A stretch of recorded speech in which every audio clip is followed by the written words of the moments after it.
So for now, sugdan na to og run ang atong Laravel project. So akong i-open ang terminal diri sa VS Code. So akong gituplok diri is control kani bitong tapad sa 1 nga balod-balod na kablos ng ngalan magod.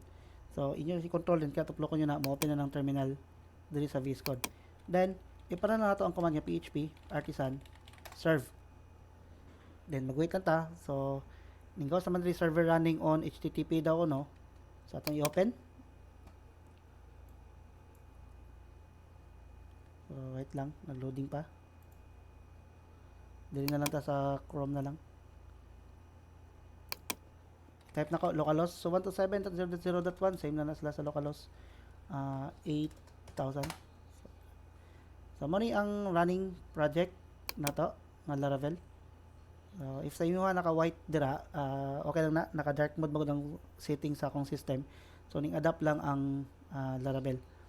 Pero sa uban dira nga naka default lang, naka white na siya. So nga na.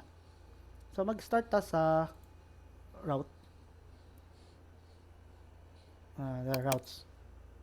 So here, pag-start na to sa tong application, diri, localhost slash, consider na maguna siya nga na siya nga nagod slash.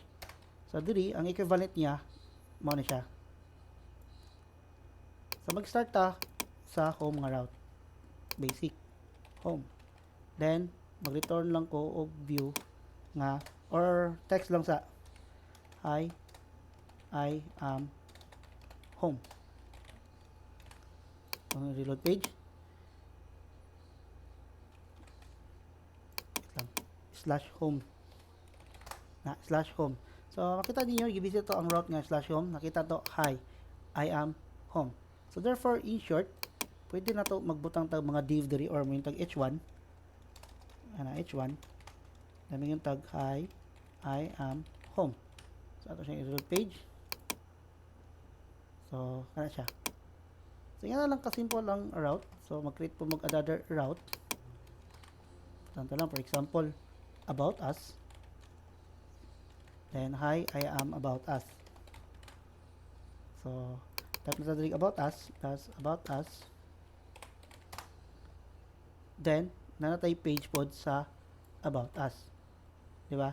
So, yan na lang kadali ang routing sa Laravel. Ito na, gallery. And gallery. So, na to, gallery. Enter. So, nanatay tulo ka route. Home, the gallery, and the about us.